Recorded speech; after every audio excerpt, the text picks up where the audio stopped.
Hi, and welcome back to the Switch Show, your favorite podcast in the entire whole wide world. I'm Alicia Chino, I'm your host, and today we'll be talking about legacy, the topic, and legacy, the concept. If you've come across the word legacy, oh, by the way, before I go on, if this is your first time listening, welcome. Do us a favor and follow, subscribe wherever you're getting your podcast from.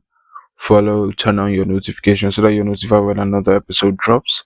Episodes drop weekly, Tuesday, noon, West African time, which is around 6 a.m. Eastern Standard Time. I think it's 6 or 5 hours. So 6 or 7 a.m. 6 or 7 a.m. Eastern time. Yeah. And 11 a.m. GMT. All right. So we're talking about legacy. All right. If you've ever heard the word legacy, it is usually accompanied with the question, what do you want to be remembered by? What do you want to be remembered for? When I think about life now, I think about it in the context of what I would like to be remembered for. Like it once I leave this world, what would people remember me for? What would I be remembered by? Right. And I think it's one of the things feels that can feel ambition, is one of the things that can feel passion and the desire to get better. But it can also be a slippery slope. There is the as with everything in this world, there is the downside to an unhealthy. There's a downside to the obsession with the pursuit. There's a downside to it. It becomes unhealthy, and you see it many times when a parent wants their child to be an extension of their legacy, wants their children to be an extension of their legacy. That in and of itself is not inherently wrong, but it can become unhealthy pretty quickly. All right, let's talk about it. Legacy broadly denotes what is handed down by predecessors, whether material or intangible. In wills, it means a gift left to heirs. More abstractly, it defines enduring impacts. For example, the past is never dead in politics, or lasting impact of our collective choices on the environment. Common themes are intergenerational transmission of values, assets, or status, and how actions today affect future generations. How actions today affect future generations. I read something somewhere how it is that Gen Z, which is the current wave of, that's not the expression I was looking for, but the generation that is causing wave and across the internet and across the world, we are very consumer centric, and there is a possibility, a likelihood that we do not leave anything for the next generation, that they come and they are having to stay on the they're having to stay on the remnants of what we have consumed. So in essence, they're going to have to pick up breadcrumbs. And I don't completely believe that. At the same time, I do. One of the ways in which you can tell that we are very consumer centric is we how we respond to certain things. And in a social media age, we respond to certain things by throwing money at them. So our favorite lip plumper or the favorite piece of clothing, if it's a Samba, a limited edition Samba, or a Nike collab with one of your favorite creators or creatives or celebrities. If it isn't that, it is content that is curated by people. Endless. Now, the word doom scrolling exists. 7 years ago, that word did not exist. If I go back, if I had the ability to time travel, and I go back in time and I'm saying things like Luke's maxing, doom scrolling, brain rot, I'm saying all those things. Folks in 2019 were looking at me weird. Like, these aren't words. These words don't make any sense, but they make a lot of sense now because there's context. There's context. We are taking and taking and taking more than we give. So it's almost as if there is nothing that we're leaving for the next generation. And that is owing to the fact that the older generation, the ones that are supposed to have left some things for us, the older generation is still very much in control of a lot of things. I've thought about it a lot. I said once this older generation dies off, so I said, oh God, forgive me. I don't mean it. I didn't mean it the way it sounded. But once these guys are gone, once they've passed over, crossed the eternal bridge, we're the ones that are going to be in charge of the world. We're going to be older, and you'd expect wiser. Sometimes I ask myself, are we capable of handling the affairs of the world?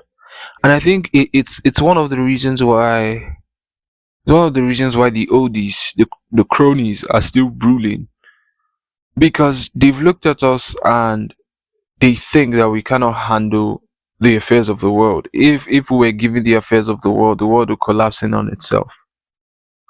And unfortunately, I'm inclined to agree that whilst there may be people that still have their heads screwed on right, there are people who don't, and the number of people who are silly outweigh the number of people who aren't. And we see it especially in the political climate. People are still debating flimsy You're still debating flimsy things when the evidence, the data, the numbers suggest otherwise. You still be debating with all the life that you have left for someone who the numbers are clearly against. And this person hasn't done anything good, anything that is worthy of an election or re-election, but you're blinded. But you're blinded by some loyalty or something. But anyway, I'm not delving into politics right now. Practitioners emphasize intentional planning to shape legacy while warning of legacy traps, right? The intentional planning, for your visions and values, you document stewardship. You actually take out time to steward these values that you want to pass down. Anyway, let's go to the etymology. I like doing this. I like doing this. If any of you have listened long enough, I like doing this. Legacy is derived or derives from the Latin legatus, which means ambassador, and the Old French legacy, evolving to mean a bequest or heritage.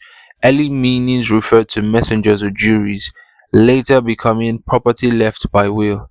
In modern usage, it has both legal and metaphorical senses. A legal legacy is a specific gift named in a will. More broadly, legacy means something handed down from the past. For example, sociologists of culture speak of social legacy as the social legacy the individuals acquires from his group, and psychologists describe generativity as leaving a positive self legacy. Environmental science defines an environmental legacy as the lasting impact of our collective choices on the planet system, a debt or dividend passed to future generations. Cultural heritage experts, UNESCO, emphasizing tangible legacy, traditions, knowledge, and practices transmitted across generations. Now, I want to talk about the things we just you just listen to one by one, right? Psychologists say they describe generativity, leaving leaving a positive self legacy,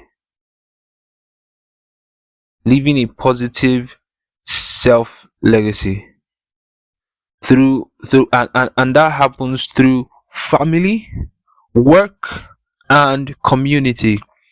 Now, if anybody has ever told you that you can do life alone and you plan to leave something behind, after I finish doing life alone, I'll leave something behind. Now, that idea has been abominated by this. To leave any sort of legacy, it needs to come through family, work, community. Family, work, community. I said something about being so consumed with leaving a lasting legacy that it falls negatively on your children. The reason I said that is because I said it before in previous episodes that we are the next generation of parents, and it behooves us to learn all the things we need to learn so that we don't pass down certain things, because trauma is a legacy.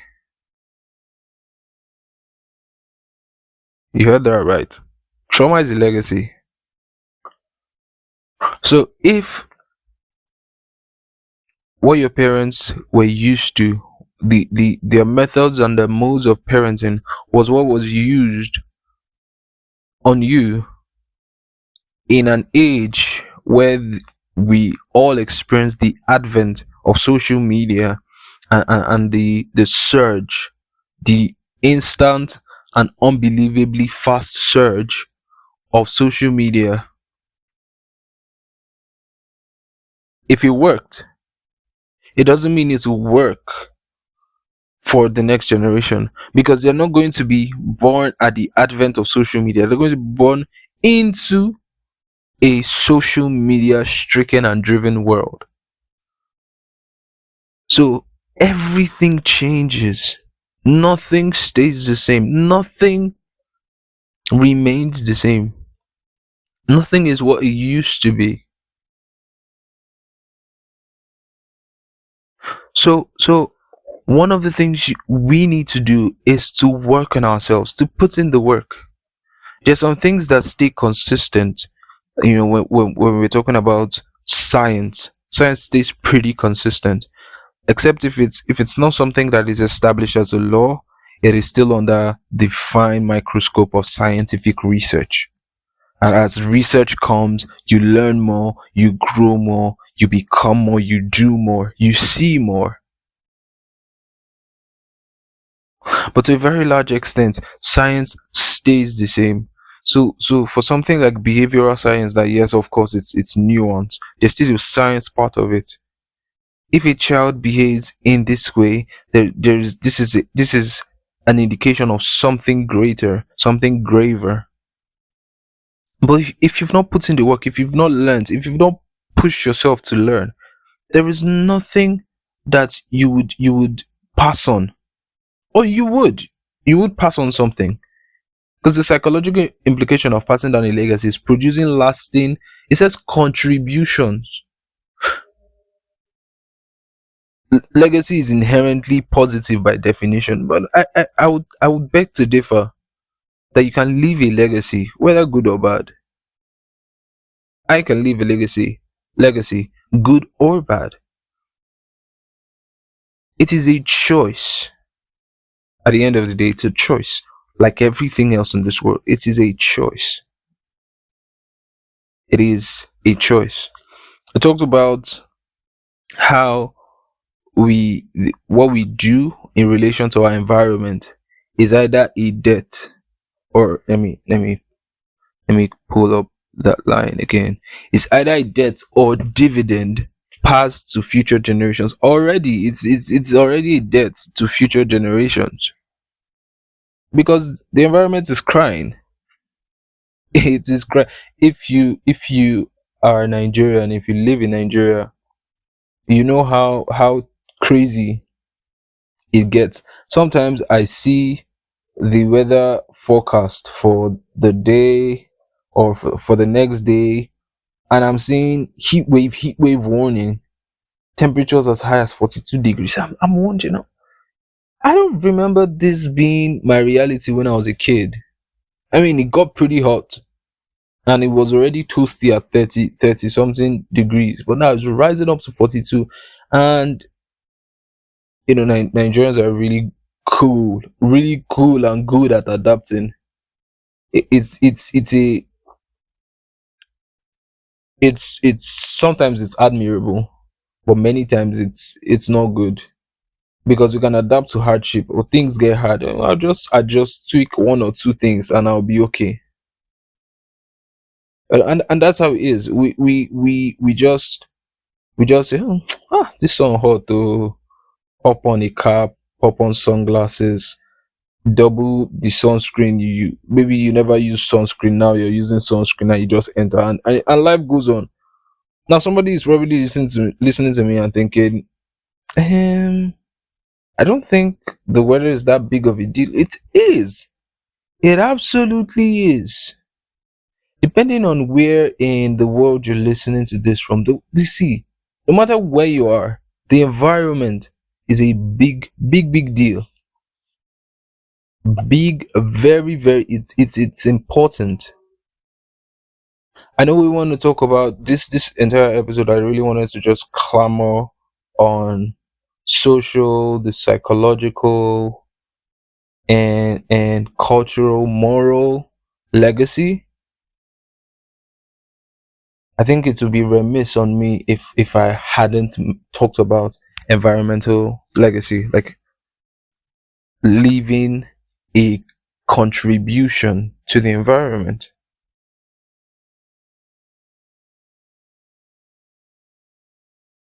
The videos you see of places like Japan or Singapore, there's this guy who wore a white sock and white socks, walked with just the white socks in China, Singapore, and Japan. And when he had walked around all day, he checks the bottom of it and it was still pretty clean. Of course, Nigerians were in the comments, for inside my house, once you just wear that socks, match am for ground, e don dirty. And everybody was like, oh my god, laughing and everything. It banter, right? Banter, this serious, like it's not that deep. It actually is. It really is. Drainages are blocked, sewages are overflowing. It's always a catastrophe when it rains because the roads are flooded. Accidents are at a ridiculous high, because imagine strong winds of up to 70 miles per hour, 70 kilometers per hour, blowing and ripping through everywhere when it's just about to rain. And because the cables aren't connected properly, they are snapped out of their connection. Now a live wire is dangling over still waters and maybe even inside still waters, and somebody is trying to navigate their way and steps into that water and is electrocuted.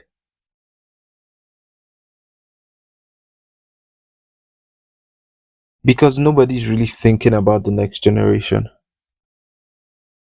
We were the next generation once upon a time. Maybe we still are.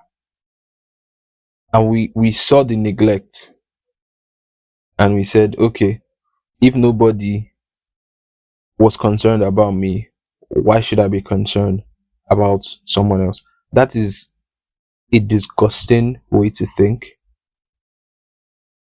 It really, really is disgusting to think that way.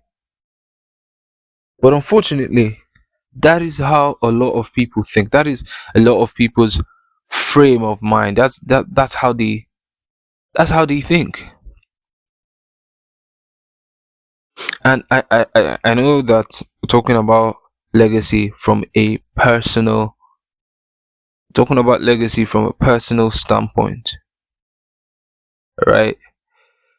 But I feel the need to remind you, I feel the need to remind you that you are part of a community. You are part of a community. As much as you are an individual and you want to leave an individual legacy for your kids, you're also part of a community. What you do carries on. You can listen to Flutter. It's an old episode I did talking about relating the butterfly effect to everything we do. It trickles down. What you do trickles down. It is first seen in your kids, in your family, through your work, in your community. And when you hear community, I'm not necessarily talking about the neighborhood you live in, or the town you live in. It could be your group of close knit friends and loved ones. Shows. Now, what's an episode without some Bible reading? I want to read something very, very popular verse of scripture, and I'm particularly clamoring on legacy because I said at the beginning, we're the next generation of parents. The Bible says, Proverbs chapter 22, verse 6, train up a child in the way he should go, and when he's old, he will not depart from it.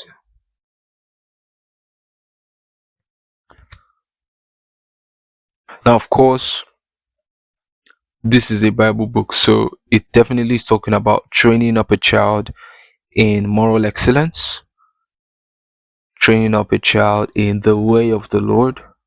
See, the way he should go, she should go, the way they should go. Train up children the way they should go. Right. I would say maybe something that you've not seen before, maybe something you've thought about before. But this verse of scripture goes both ways. If you train a child up in the right framework, in a loving household, you love their mom, you love their dad, as a husband, you're loving to your wife, you're sacrificial, your love is backed up by actions. As a wife, you love your husband as well, your love is backed up by actions. You do all these things, and then when you start raising the children, you don't raise them up in an atmosphere or in a condition of violence where our fists will do the talking first before our words back them up. So our words are second fiddle to our fists. You don't raise them in an environment where abuse is regular or normalized.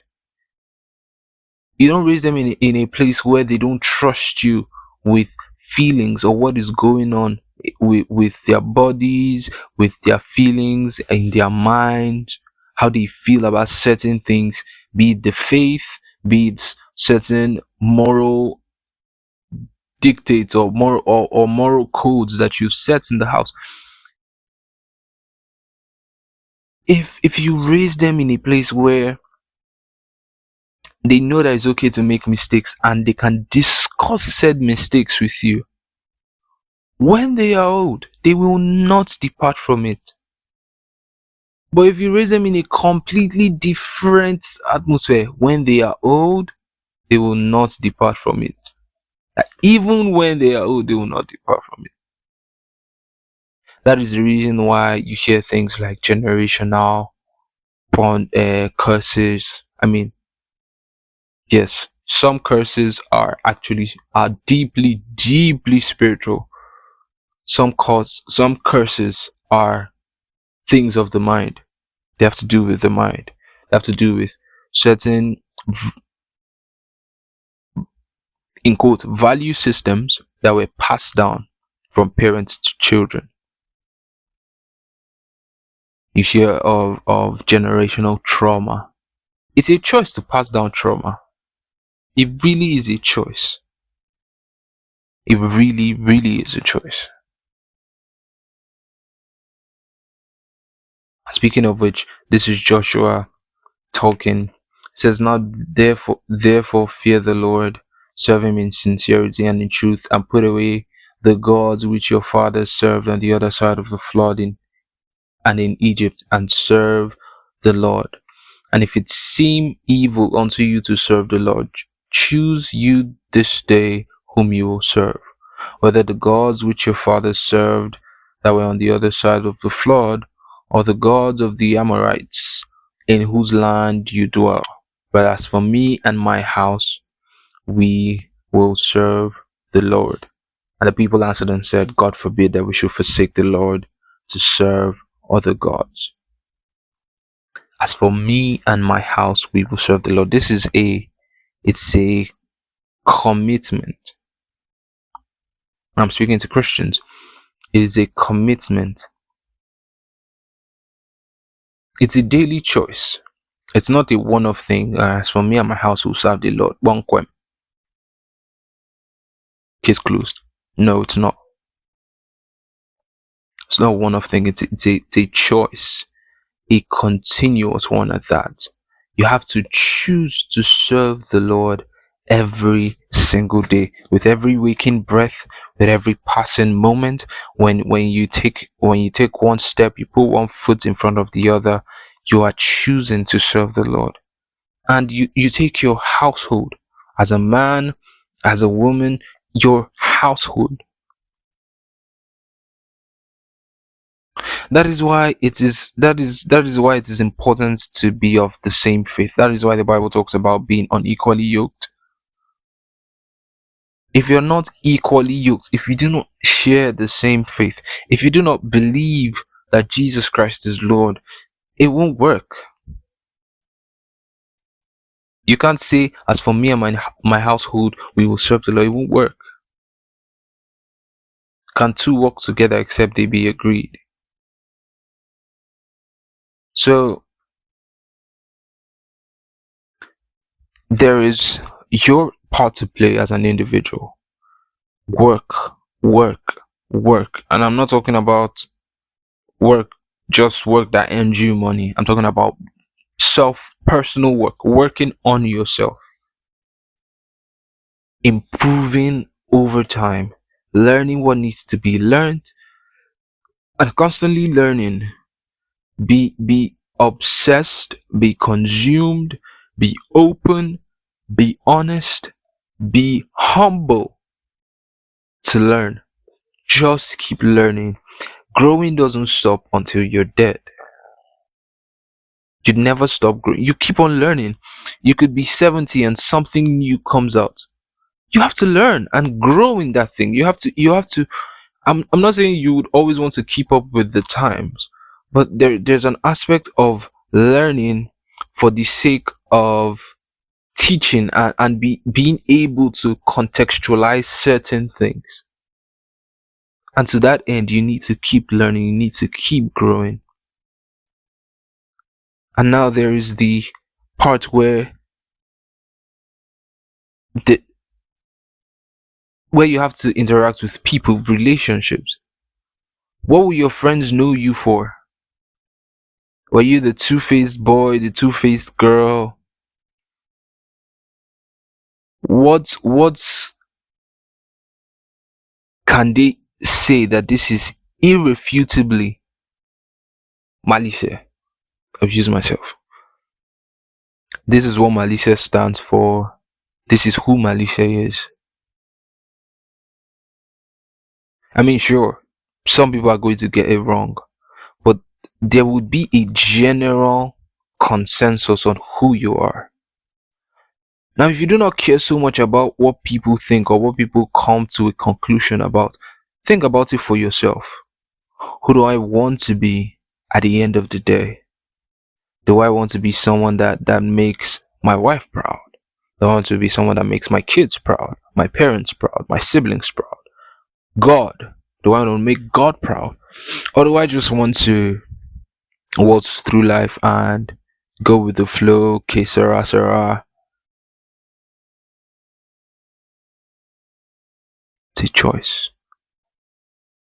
It's a choice. Again, We're the next generation of parents. We are supposed to be the next generation of trusted adults. If if we don't work on ourselves, then we are not trustworthy. We're not deserving of trust. Because the world is getting increasingly scarier. The world is getting increasingly evil. And as a Christian, particularly, it will be careless to think that you can just go about life like that, especially when it comes to raising children, because raising children is a task. I have not raised any kids. I'm not a father yet, but I have younger siblings, and I know if that is any indication of what awaits me in the future, I better get prepared. So, what will you leave for your children? Kids no longer want to go to school, they just want to make money quickly because somehow the world has convinced them that you're supposed to be making a ton of money by the time you're 18. If I knew what I know now, I'd have been making $10,000 a month when I was 18 years old. You don't have to figure your life out at 18. You should have an idea of what you want to do, what you want to employ yourself in. But nobody should be expecting an 18-year-old to have life figured out. People learn new things by the time they are 40. I think it was Cody Sanchez who was saying something. She talks business a lot on the internet.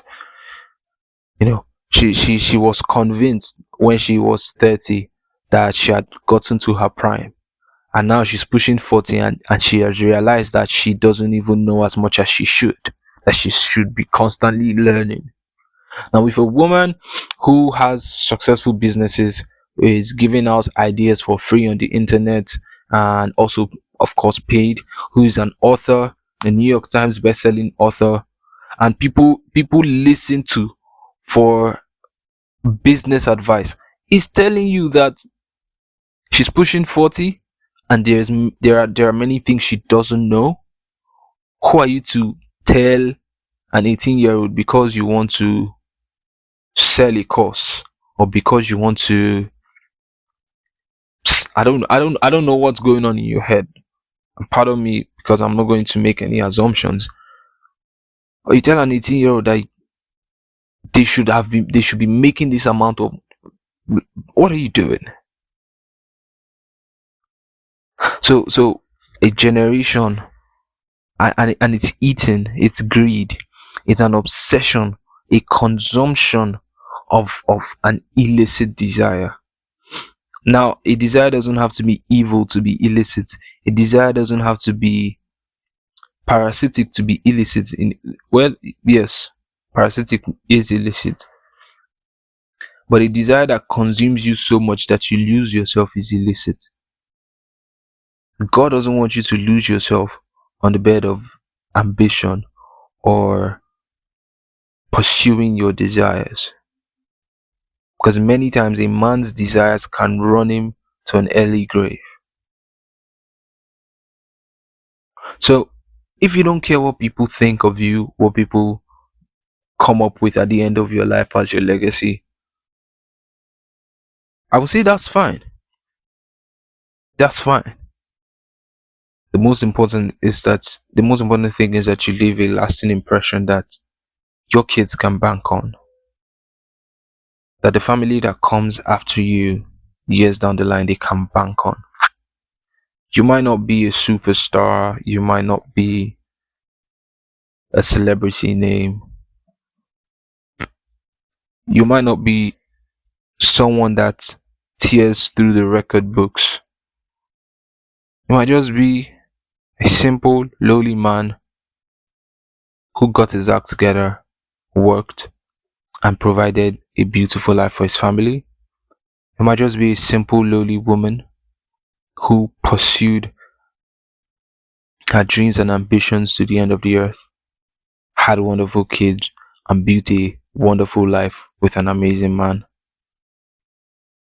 You might be CEO, you might be someone who became CEO of a company, a multinational, Fortune 500, that has the ability to be a centurion, to last for a century.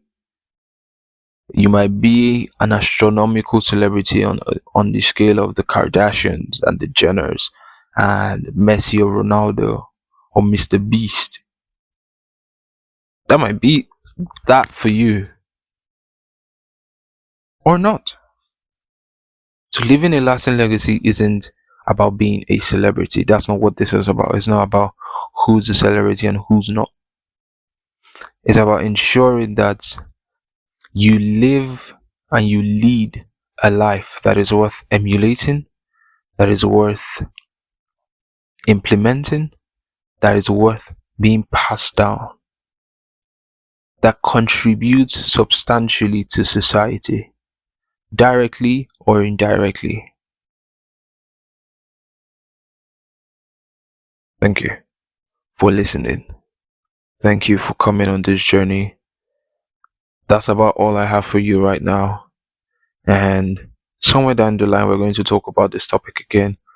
But I hope that these thoughts will suffice until we meet again. Flip the switch and illuminate. I'll see you on the next episode. Deuces.